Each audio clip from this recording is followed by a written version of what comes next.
الحمدللہ رب العالمین والصلاة والسلام علی محمد الامین اعوذ باللہ من الشیطان الرجیم بسم اللہ الرحمن الرحیم۔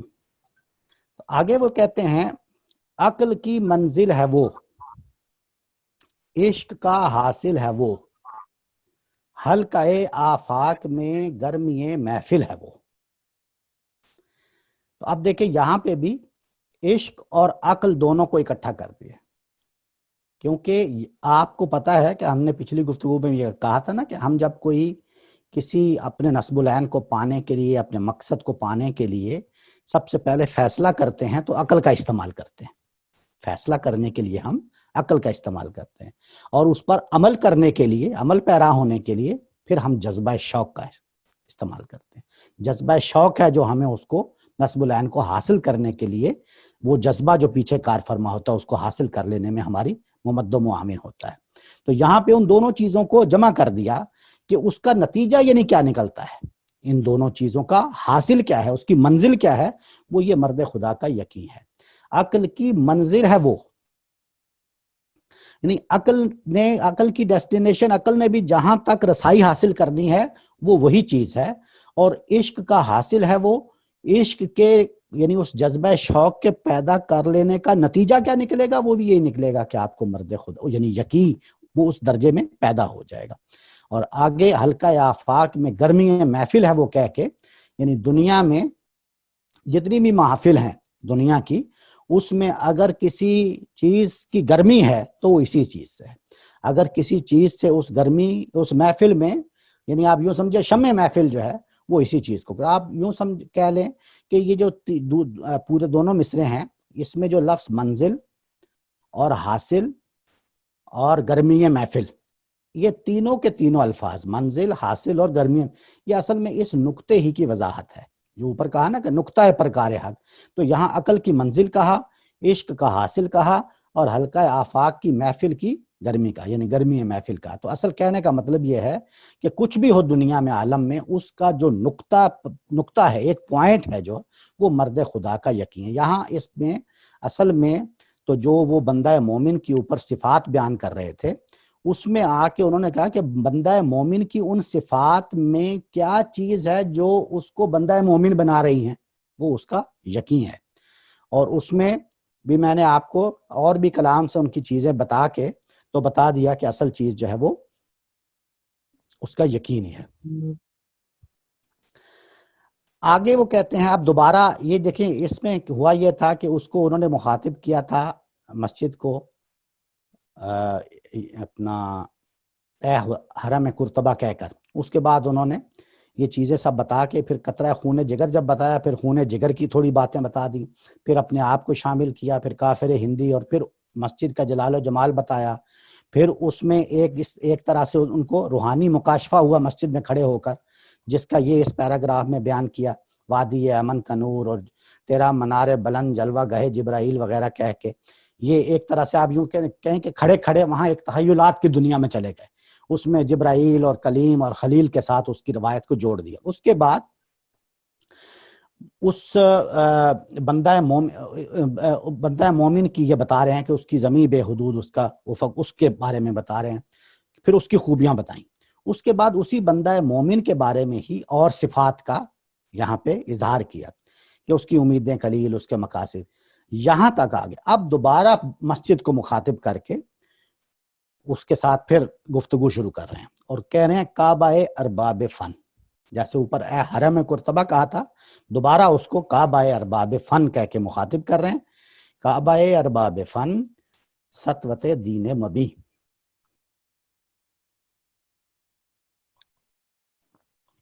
یہاں پہ بھی آپ دو چیزیں غور کیجئے، ایک تو کعبہ ارباب فن، ارباب فن کا کعبہ، ٹھیک ہے نا؟ تو اس میں یہ جو لفظ کعبہ ہے، یہ آپ جانتے ہیں سب، خانہ کعبہ، لیکن اردو ادب میں یا کسی بھی ادب میں یہ لفظ استعمال کر لیا جاتا ہے کسی چیز کی، یعنی آخری درجے میں اس کی بڑائی بیان کرنے کے لیے، کسی چیز کی انتہا درجے کی بڑائی بیان کرنے کے لیے اس کے لیے یہ صفت بیان کی جا سکتی، اور یہ کسی چیز کے لیے بھی کی جا سکتی ہے۔ یہاں پہ تو خوبی یہ پیدا ہو گئی کہ علامہ اقبال نے تو اس کو کیا بھی مسجد کے لیے استعمال ہے نا، اس لفظ کو، یعنی مسجد قرطبہ ہی کو کہہ رہے ہیں نا کہ کعبہ ارباب فن۔ آپ مثال کے طور پہ اس کو تاج محل کے لیے بھی کہہ سکتے ہیں، یعنی آپ تاج محل کو بھی کعبہ ارباب فن کہہ سکتے ہیں، یعنی ارباب فن کا کعبہ۔ بات سمجھ آ گئی آپ کو؟ اس میں یعنی ایک تو یہ چیز ہے جس کو سمجھنا چاہیے۔ پھر مسجد کو کہہ کے کعبہ ارباب فن سطوت دین مبی، سطوت جو ہے یعنی شان و شوکت، جیسے ہم کہتے ہیں نا، شان دین مبی کی شان ہے۔ کس کو کہہ رہے ہیں؟ مسجد کو۔ سطوت دین مبی، تجھ سے حرم مرتبت اندلسیوں کی زمین۔ مسجد کو مخاطب ہو کے کہہ رہے ہیں کہ یہ تو ہے جس کی وجہ سے یہ جو اسپینش ہیں، اندلسی جو ہیں، ان کی زمین حرم مرتبت ہو گئی ہے۔ تیرے یہاں وجود کی وجہ سے، تیرے اس زمین پر ہونے کی وجہ سے، اس اسپین کی ساری زمین جو ہے اس کا ایسا مقام ہو گیا جیسے حرم کا مقام ہوتا ہے، اس کا ایسا مرتبہ ہو گیا ہے جیسے حرم کا مرتبہ۔ کعبہ ارباب فن سطوت دین مبی، تجھ سے حرم مرتبت اندلسیوں کی زمین۔ یہ اندلسیوں بھی پڑھتے ہیں کچھ لوگ، اندلسیوں بھی پڑھتے ہیں، دونوں الفاظ ٹھیک ہے، اندلس بھی کہتے ہیں، اندلس بھی کہتے ہیں۔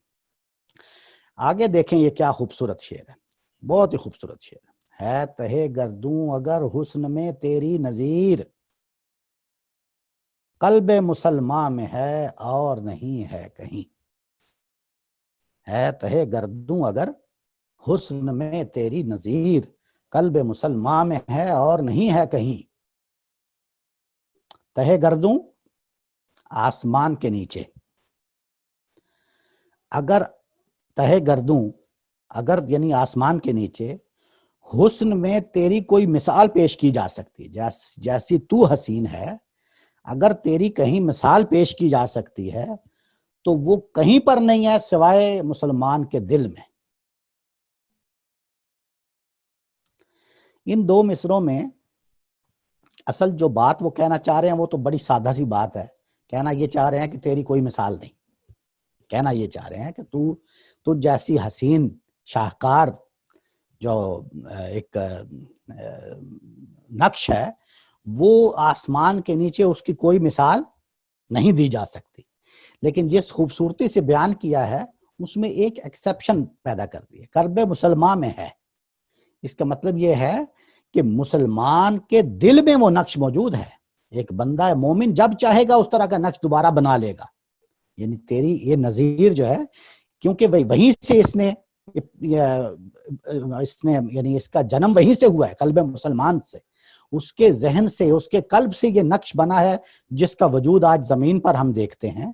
تو تیری خوبصورتی، تیرے حسن کی نظیر اس کائنات میں، اس آسمان کے نیچے اور کہیں نہیں ہے۔ اگر کہیں ہے تو وہ قلب مسلمان میں ہے، وہ اگر چاہے تو اس کا ایک اور شاہکار کبھی بھی بنا سکتا ہے۔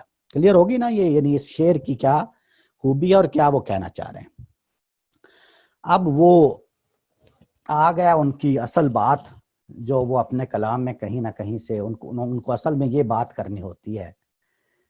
یہ ہے ان کا اصل دکھڑا۔ ہم نے جیسا کہ بتایا تھا کہ وہ یعنی اسلام کی نشاط ثانیہ کے نقیب ہیں۔ اصل میں ان کا مدعا، ان کا میسج، ان کا پیغام یہ ہے۔ ایک طرف وہ بتاتے ہیں کہ وہ جو قرون اولیٰ کے جو عربی شاہ سوار تھے، جو حجازی شاہ سوار تھے، ان کا کیا مرتبہ تھا، کیا شان تھی، اور ان کی آمد پر کیا شان و شوکت اس اسلام کی ہوئی، کیا علوم، کیا جو فن تعمیر ہو یا اور دوسرے فنون ہوں، اس میں کیا ترقیاں ہوئیں۔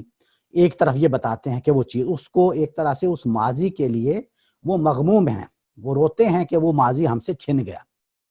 اور پھر دوسری طرف وہ اس قوم کو بتاتے ہیں کہ کیا چیز ہے کیا کمی ہے جس کی وجہ سے یہ چھن گیا، اور وہ کیا چیز ہے جو تم پیدا کرو تو وہ دوبارہ ہم لیں گے، اس چیز کو ہم دوبارہ حاصل کریں گے۔ یہ ان کا الہام ہے علامہ اقبال کا۔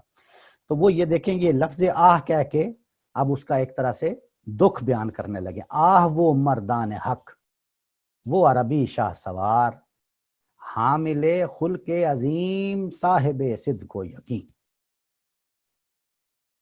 اب آپ یوں سمجھیں کہ اوپر بندہ مومن کی جو خصوصیات بیان کی تھی نا، اس کی اب وہ ایک طرح سے کلائمیکس، ایک طرح سے پیک، اس کا آخری درجے میں اس کو بیان کر رہے ہیں کہ اصل میں عربی شاہ سوار، وہ جو حجازی شاہ سوار تھے، جو آپ یوں کہ یہ خلق عظیم کو دیکھیں انہوں نے کامز میں لکھا ہوا ہے، یہ اصل میں وہ انکا علی خلق عظیم، انکا لعلی خلق عظیم۔ یہ یوں سمجھیں کہ رسالت مآب صلی اللہ علیہ وسلم کے دور میں ان کے صحابہ، پھر تابی، تبا تابی، اور پھر قرون اول کے جتنے بھی حجازی شاہ سوار لوگ ہیں، ان سب یہ ایک طرح سے انہوں نے یہاں پہ صفات بیان کی مردان حق کہہ کے۔ آہ وہ مردان حق، وہ عربی شاہ سوار، حامل خلق عظیم، یعنی رسالت مآب صلی اللہ علیہ وسلم کی صفات میں سے یہ جو صفت ہے، یہ ہے جو انہوں نے رسالت مآب صلی اللہ علیہ وسلم سے حاصل کی۔ حامل خلق، اس لیے اس کو قامز میں لکھا ہے، حامل خلق عظیم، صاحب صدق و یقین، صاحب صدق و یقین، یعنی صدق اور وہی یقین اور خلق عظیم، یہ ان کی کریکٹرسٹکس تھی، یہ ان کے ایٹریبیوٹس تھے، کن کے؟ عربی شاہ سواروں کے۔ پھر جن کی حکومت سے ہے فاش یہ رمز غریب، سلطنت اہل دل فقر ہے شاہی نہیں۔ جن کی حکومت سے ہے فاش یہ رمز غریب، جن کی حکومت سے، یعنی وہ حکم ہیں اب، جن کی حکومت سے ہے فاش یہ رمز غریب، یہ ایک عجیب و غریب جو راز ہے، رمز مطلب راز، یہ فاش ہو جاتا ہے ان کی حکومت سے، جس نہج پر انہوں نے حکومت کی، اس حکومت سے کیا راز فاش ہو رہا ہے؟ یعنی مردان حق کی وہ بات کر رہے ہیں، مردان حق کی حکومت سے کیا راز فاش ہو رہا ہے؟ یہ راز فاش ہو رہا ہے کہ سلطنت اہل دل فقر ہے، شاہی نہیں۔ یہ بات واضح ہوئی؟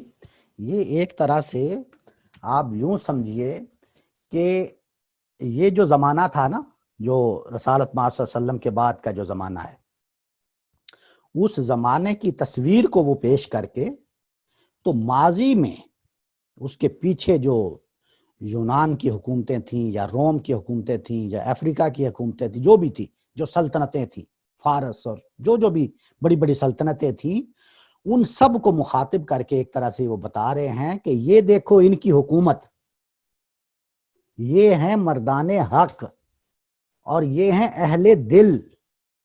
جو مردان حق اور جو اہل دل یہ حکومت کر رہے ہیں، یہ تم سب لوگوں کو، کن سب لوگوں کو؟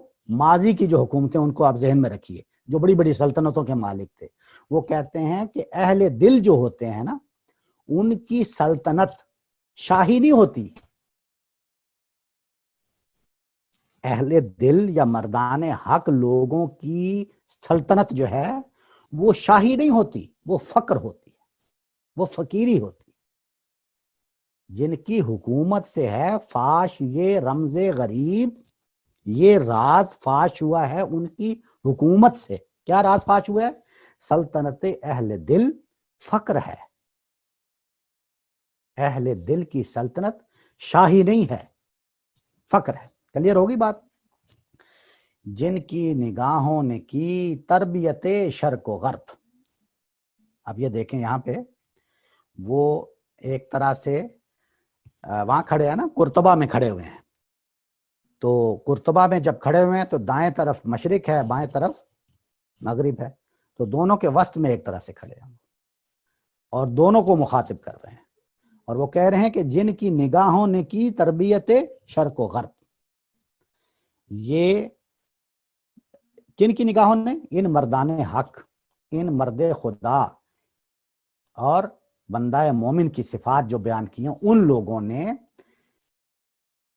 جن کی نگاہوں نے کی تربیت شرق و غرب.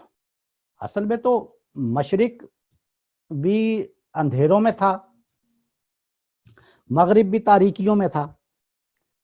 تو یہ لوگ ہیں جن کی خدائی تعلیمات کے ذریعے سے ایسی تربیت ہوئی تھی کہ پھر یہ ایک صحرا سے اٹھے اور پھر انہوں نے مشرق کو بھی رون ڈالا اور مغرب کو بھی رون ڈالا اور ان کی تاریکیوں کو چھاٹ دیا. جن کی نگاہوں نے کی تربیت، نگاہوں سے تربیت ہو رہی ہے.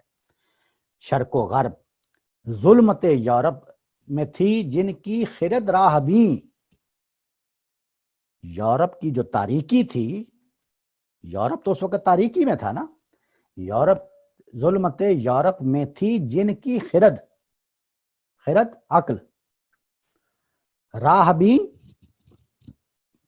راستہ دکھانے والی. ٹھیک ہے، تو اب یعنی راستہ انہی کی وجہ سے ان کو راستہ نظر آیا، ورنہ وہ ظلمت میں تھے، وہ تاریکی میں تھے. جن کی نگاہوں نے کی تربیت شرق و غرب، ظلمت یورپ میں تھی جن کی خرد راہبیں، جن کے لہو کے طفیل آج بھی ہیں اندلسی، خوش دل و گرم اختلاط، سادہ و روشن جبیں. کیا خوبصورت شعر ہے. جن کے لہو کے طفیل، پھر وہ عربی آ گئے، آج بھی ان کا یعنی پھر ان کے لہو کے طفیل آج بھی ہیں اندلسی، یعنی وہ اسپینش جو ہیں ان میں آج کے جو آج بھی، یہ جو لفظ آج بھی ہے نا، اس کا مطلب یہ ہے کہ اتنا زمانہ گزر گیا ہے، اتنا زمانہ 1200 سال گزر گئے ہیں، لیکن اتنا زمانہ گزر جانے کے باوجود یہ وہ مردان حق کا لہو ہے آج بھی. ان لوگوں کی یعنی آپ یوں سمجھیں کہ ان کے اختلاط کی وجہ سے آج بھی اسپینش لوگ جو ہیں باقی یورپ کی نسبت کیا 4 خوبیاں بتائی ہیں؟ خوش دل. آج بھی جو اسپینش ہیں باقی لوگوں سے زیادہ خوش دل ہیں، گرم اختلاط ہیں. گرم اختلاط مطلب یعنی میل جول میں سرد مہر نہیں ہے، سرد مہری سے نہیں ملتے. آپ کو پتا ہے کہ گرم اختلاط جو ہے یہ ایک طرح سے عربوں کی خوبی ہے، ایک عربوں کی خاصیت ہے. ان کے یہاں آج بھی آپ اگر کوئی عرب ممالک میں کوئی رہا ہے یا ان کے اگر کلچر سے واقف ہے تو آپ جانتے ہیں کہ وہ میل ملاپ میں وہ ایسے جملے دور سے ہی شروع ہو جاتے ہیں. یعنی ابھی وہ بندہ مہمان بہت دور ہوتا ہے، وہیں سے وہ اپنے کلمات بڑے لمبے بارک اللہ فی حیک اللہ، السلام علیکم کیف الحال، یہ اور کیا بولتے چلے جاتے ہیں جب تک وہ آتا ہے. اور پھر اگر وہ اس کے بہت سارے وہ مراحل ہوتے ہیں، اگر وہ عمر میں زیادہ ہے تو اس کا دست بوسی کریں گے یا ان کا ماتھا چومیں گے، بے شک وہ رشتہ دار ہے نہیں ہے، اس کی کوئی وہ نہیں ہے ہر ایک کو. اچھا پھر وہ بعض اوقات قدم بوسی بھی کرتے ہیں اگر بہت احترام ہو اپنے جیسے والدہ ہیں یا کوئی اس طرح. اچھا اسی طرح معانقہ کرتے ہیں، مصافحہ کرتے ہیں، ایک وہ ناک سے ناک بھی جوڑتے ہیں اگر آپ نے ان کو دیکھا ہو، وہ بھی ان کا ایک ہے.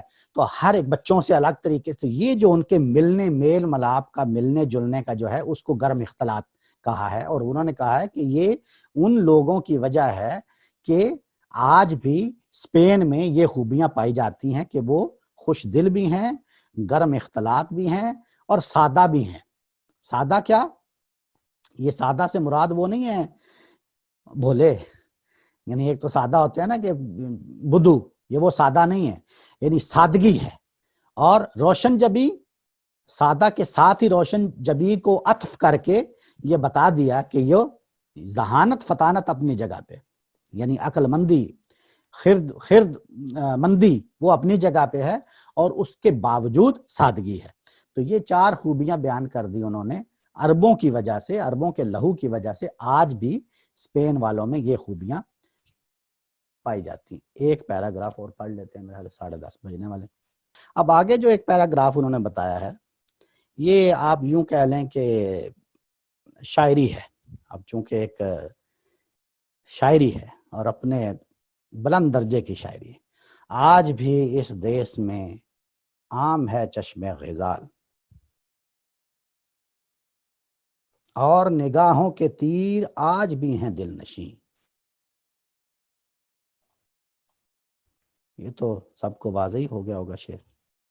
آج بھی اس دیس میں عام ہے چشم غزال، یعنی اب ان لوگوں کے ایک طرح سے حسن کی جانب، جو وہ ان میں جو یعنی ایک یورپ کا حسن ہے نا، آپ یوں کہہ لیں کہ یورپ کے لوگ ہیں، ان کا ایک اپنا یعنی کیا کہنا چاہیے، چہرہ مورا ہے، ٹھیک ہے، ایک ادھر کا چہرہ مورا ہے مشرق کا.